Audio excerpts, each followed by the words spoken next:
तर national Herald प्रकरणी भाजपा आक्रमक होताना दिसते। तिथे युवक काँग्रेस आक्रमक झालेली आहे, तर पुण्यात भाजपने सुद्धा आक्रमक पवित्रा घेतलेला होता। भाजप युवा मोर्चाकडून आंदोलन करण्यात येणार आहे, आंदोलन करण्यात आलेले आहे। पुण्यात काँग्रेस भवनासमोर हे आंदोलन केलं जात आहे। बालगंधर्व रंगमंदिरापासून पोलिसांचा तगडा बंदोबस्त सुद्धा या सगळ्या प्रकरणी आता ठेवण्यात आलेला आहे। या सगळ्याविषयी अधिक माहिती घेण्याकरता थेट जाते पुण्याला आपले प्रतिनिधी अमोल धर्माधिकारी यांच्याकडे। अमोल, काय अधिक माहिती या सगळ्या संदर्भात?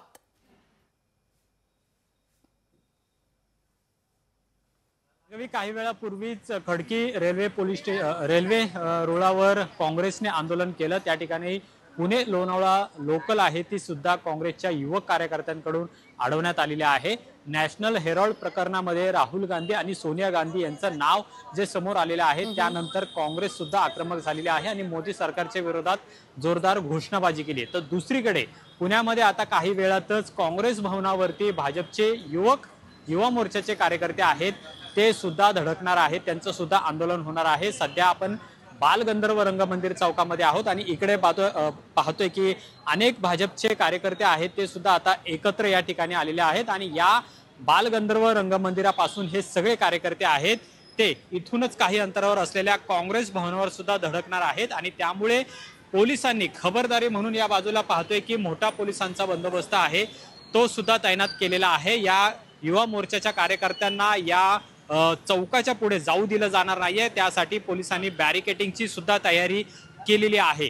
दुसरीकडे काँग्रेस भवनाबाहेर सुद्धा काँग्रेसचे कार्यकर्ते पदाधिकारी आता एकत्र आलेले आहेत। जर भाजपचे हे कार्यकर्ते त्या ठिकाणी आले तर त्यांना सुद्धा तशाच पद्धतीने उत्तर देऊ अशी भूमिका काँग्रेसने घेतलेली आहे आणि त्यामुळे काँग्रेस भवनाबाहेर सुद्धा पोलिसांचा तगडा बंदोबस्त आहे तो सुद्धा आहे। सर्व पोलीस वरिष्ठ अधिकारी आहेत ते सुद्धा या ठिकाणी आलेले आहेत आणि काही वेळातच भाजपचे युवा मोर्चाचे पदाधिकारी आणि कार्यकर्ते आहेत ते आता या ठिकाणी आंदोलनाला एकत्र येणार आहेत आणि त्यानंतर ते काँग्रेस भवनावर धडकतील। पण तिथं सुद्धा पोलिसांनी मोठा बंदोबस्त ठेवलेला आहे आणि इथं या बालगंधर्व रंगमंदिरापासून पुढे मात्र आता पोलीस या भाजपच्या कार्यकर्त्यांना जाऊ देणार नाहीयेत।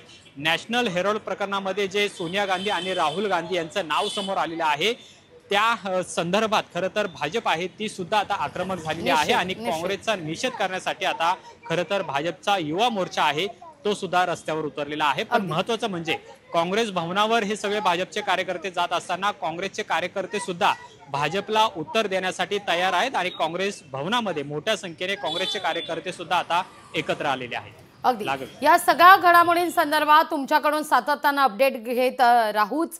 तुर्तास धन्यवाद अमोल, तुम्ही दिलेल्या माहितीकरता। लोकशाही मराठी ऐका, पहा, जागरूक रहा।